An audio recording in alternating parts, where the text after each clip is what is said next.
Good news. BPL ration card ಹೊಂದಿರುವವರಿಗೆ ಇದೀಗ ಆಹಾರ ಸಚಿವ ಕೆಎಚ್ ಮುನಿಯಪ್ಪ ಅವರು ಭರ್ಜರಿ ಬಂಪರ್ ಗುಡ್ ನ್ಯೂಸ್ ಅನ್ನ ನೀಡಿದ್ದಾರೆ. ಹೌದು, ಪ್ರತಿ ತಿಂಗಳು ರೇಷನ್ ಅಂಗಡಿಯಿಂದ ಆಹಾರ ಧಾನ್ಯ ಪಡೆಯುತ್ತಿರುವ ಬಿಪಿಎಲ್ ಕುಟುಂಬಗಳಿಗೆ ಮುಂದಿನ ತಿಂಗಳಿನಿಂದ ಪ್ರಸ್ತುತ ವಿತರಿಸುತ್ತಿರುವ ಆಹಾರ ಧಾನ್ಯಗಳ ಜೊತೆಗೆ ಅಂದ್ರೆ ನೀವು ಪ್ರತಿ ತಿಂಗಳು ಪಡೆಯುತ್ತಿರುವ ಅಕ್ಕಿಯ ಜೊತೆಗೆ ಇನ್ನೂ 2 ಆಹಾರ ಧಾನ್ಯ ವಸ್ತುಗಳನ್ನು ವಿತರಿಸಲು ಮುಂದಾಗಿದೆ. ಬನ್ನಿ ಹಾಗಿದ್ರೆ ಅಕ್ಕಿಯ ಜೊತೆಗೆ ಇನ್ನೂ ಏನನ್ನು ವಿತರಿಸಲಾಗುತ್ತೆ ಮತ್ತು ರಾಜ್ಯದಲ್ಲಿ ರಸಗೊಬ್ಬರಕ್ಕಾಗಿ ಪರದಾಡುತ್ತಿರುವ ರೈತರ ಬಗ್ಗೆ ಹಾಗೂ ಸಿದ್ದರಾಮಯ್ಯ ಅಭಿವೃದ್ಧಿ ಕಾರ್ಯಕ್ರಮಗಳನ್ನ ಒಡೆಯರವರಿಗೆ ಹೋಲಿಸಿದ ಬಗ್ಗೆ ಮತ್ತು ಸಿಎಂ ಕುರ್ಚಿ ಬದಲಾವಣೆಯ ಬಗ್ಗೆ ಕೆಎಚ್ ಮುನಿಯಪ್ಪ ಅವರು ಹೇಳಿದ್ದೇನು ಎಲ್ಲ ಸಂಪೂರ್ಣ ಮಾಹಿತಿಯನ್ನ ಈ ವಿಡಿಯೋದಲ್ಲಿ ನಿಮಗೆ ತಿಳಿಸಿಕೊಡ್ತೇವೆ. ಅದಕ್ಕಿಂತ ಮುಂಚೆ ನಿಮ್ಮ ಬಳಿಯೂ ಕೂಡ ಬಿಪಿಎಲ್ ರೇಷನ್ ಕಾರ್ಡ್ ಇದ್ದು ಪ್ರತಿ ತಿಂಗಳು ನೀವು ಕೂಡ ಆಹಾರ ಧಾನ್ಯವನ್ನ ಪಡೆಯುತ್ತಿದ್ದರೆ ಈಗಲೇ ಈ ವಿಡಿಯೋಗೆ ಲೈಕ್ ಮಾಡಿ ಹಾಗೂ ನಮ್ಮ ಚಾನೆಲ್ ಸಬ್ಸ್ಕ್ರೈಬ್ ಮಾಡ್ಕೊಳ್ಳಿ, ಪಕ್ಕದಲ್ಲೇ ಬರುವ ಬೆಲ್ ಐಕನ್ ಕೂಡ ಕ್ಲಿಕ್ ಮಾಡಿ. ಹೌದು, ಹುಬ್ಬಳ್ಳಿಯಲ್ಲಿ ಸುದ್ದಿಗಾರರೊಂದಿಗೆ ಮಾತನಾಡಿದ ಕೆಎಚ್ ಮುನಿಯಪ್ಪ ಅವರು ಬಿಪಿಎಲ್ ಕಾರ್ಡ್ ಅಂದ್ರೆ ಪಡಿತರ ಚೀಟಿಗಳನ್ನ ಪರಿಷ್ಕರಣೆ ಮಾಡಬೇಕಾಗಿದೆ. ಕೇಂದ್ರ ಸರ್ಕಾರವು ಪಡಿತರ ಚೀಟಿಗಳಿಗೆ ಮಿತಿ ಹೇರಿರುವುದರಿಂದ ರಾಜ್ಯ ಸರ್ಕಾರವು 17 ಲಕ್ಷ ಹೆಚ್ಚುವರಿ ಪಡಿತರ ಚೀಟಿಗಳಿಗೆ ಆಹಾರ ಧಾನ್ಯವನ್ನ ನೀಡುತ್ತಿದೆ. ಅಷ್ಟೇ ಅಲ್ಲದೆ ಇದೀಗ ಪಡಿತರ ಚೀಟಿಗಳ ಮಿತಿಯನ್ನ ಹೆಚ್ಚಳ ಮಾಡುವಂತೆ ಕೇಂದ್ರ ಸರ್ಕಾರಕ್ಕೆ ಮನವಿ ಮಾಡಲಾಗಿದೆ ಎಂದು ಹೇಳಿದರು. ರಾಷ್ಟ್ರೀಯ ಆಹಾರ ಭದ್ರತಾ ಕಾಯ್ದೆ ಅಡಿಯಲ್ಲಿ ಕೇಂದ್ರ ಸರ್ಕಾರ ರಾಜ್ಯದ 1.04 ಕೋಟಿ ಕಾರ್ಡ್ಗಳಿಗೆ ಪಡಿತರ ನೀಡುತ್ತಿದೆ.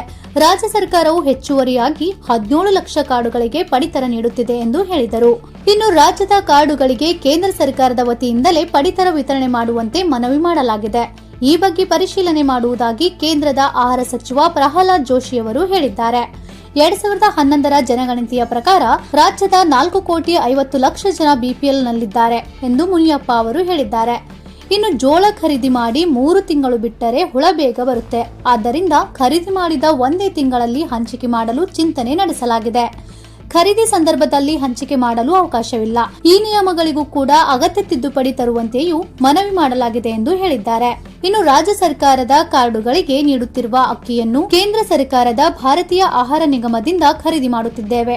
ಅಗತ್ಯವಿರುವಷ್ಟು ಅಕ್ಕಿ ನಮಗೆ ಸಿಗುತ್ತಿದೆ. ಎಲ್ಲಿಯವರೆಗೆ ಅವರು ನಮಗೆ ಅಕ್ಕಿಯನ್ನ ನೀಡ್ತಾರೋ ನೋಡಬೇಕು ಎಂದು ಕೆಎಚ್ ಮುನಿಯಪ್ಪ ಅವರು ಹೇಳಿದ್ದಾರೆ.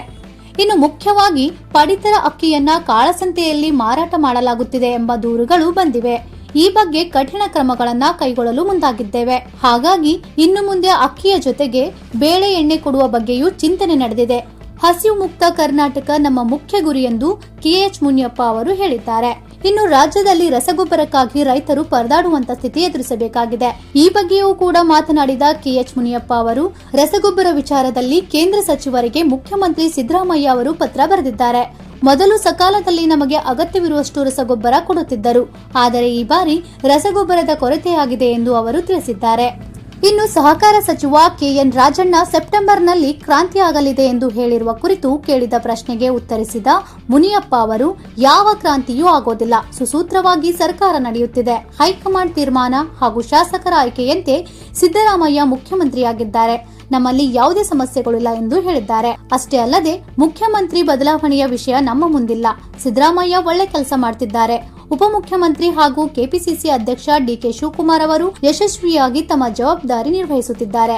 ಸಚಿವರು ತಮ್ಮ ಖಾತೆಗಳನ್ನ ಹಾಗೂ ಉಸ್ತುವಾರಿಯಾಗಿರುವ ಜಿಲ್ಲೆಗಳಲ್ಲಿ ಅಭಿವೃದ್ಧಿ ಕೆಲಸಗಳನ್ನು ಮಾಡುತ್ತಿದ್ದಾರೆ ಎಂದು ಕೆಎಚ್ ಮುನಿಯಪ್ಪ ಅವರು ಸ್ಪಷ್ಟಪಡಿಸಿದ್ದಾರೆ. ಹಾಗೂ ಕೊನೆಯದಾಗಿ ಸಿದ್ದರಾಮಯ್ಯನವರ ವಿವಿಧ ಅಭಿವೃದ್ಧಿ ಕೆಲಸವನ್ನ ಒಡೆಯರಿಗೆ ಹೋಲಿಸಿದ ವಿಚಾರವಾಗಿ ಯತೀಂದ್ರ ಸಿದ್ದರಾಮಯ್ಯ ಅವರ ಹೇಳಿಕೆಗೆ ನಾನು ಪ್ರತಿಕ್ರಿಯೆ ನೀಡಲ್ಲ ಎಂದು ಸಚಿವ ಕೆಎಚ್ ಮುನಿಯಪ್ಪ ಅವರು ತಿಳಿಸಿದರು. ನೋಡಿದ್ರಲ್ಲ, ಬಿಪಿಎಲ್ ರೇಷನ್ ಕಾರ್ಡ್ ಹೊಂದಿರುವವರಿಗೆ ಸರ್ಕಾರವು ಅಕ್ಕಿಯ ಜೊತೆಗೆ ಬೇಳೆ ಎಣ್ಣೆ ಕೊಡುವ ಬಗ್ಗೆಯೂ ಕೂಡ ಚಿಂತನೆ ನಡೆಸಿದ್ದು, ಇದರ ಬಗ್ಗೆ ನಿಮ್ಮ ಅಭಿಪ್ರಾಯವನ್ನ ಮರೆಯದೆ ನಮ್ಮ ಕಮೆಂಟ್ ಬಾಕ್ಸ್ ನಲ್ಲಿ ಕಮೆಂಟ್ ಮಾಡಿ ಹಾಗೂ ಈಗಲೇ ಈ ವಿಡಿಯೋನ ನಿಮ್ಮ ಸ್ನೇಹಿತರಿಗೆ ಹಾಗೂ ಸಂಬಂಧಿಕರಿಗೆ ಶೇರ್ ಮಾಡುವ ಮೂಲಕ ಅವರಿಗೂ ಈ ಮಾಹಿತಿಯನ್ನ ತಲುಪಿಸಿ. ಹಾಗಾಗಿ ಈ ವಿಡಿಯೋ ನಿಮಗೆ ಇಷ್ಟ ಆಗಿದ್ರೆ ಲೈಕ್ ಮಾಡಿ ಹಾಗೂ ಇನ್ನೂ ಇಂಥ ಹೆಚ್ಚಿನ ಮಾಹಿತಿ ಮತ್ತು ವಿಡಿಯೋಗಳಿಗಾಗಿ ತಪ್ಪದೆ ನಮ್ಮ ಚಾನೆಲ್ ಸಬ್ಸ್ಕ್ರೈಬ್ ಮಾಡ್ಕೊಳ್ಳಿ. Thank you for watching.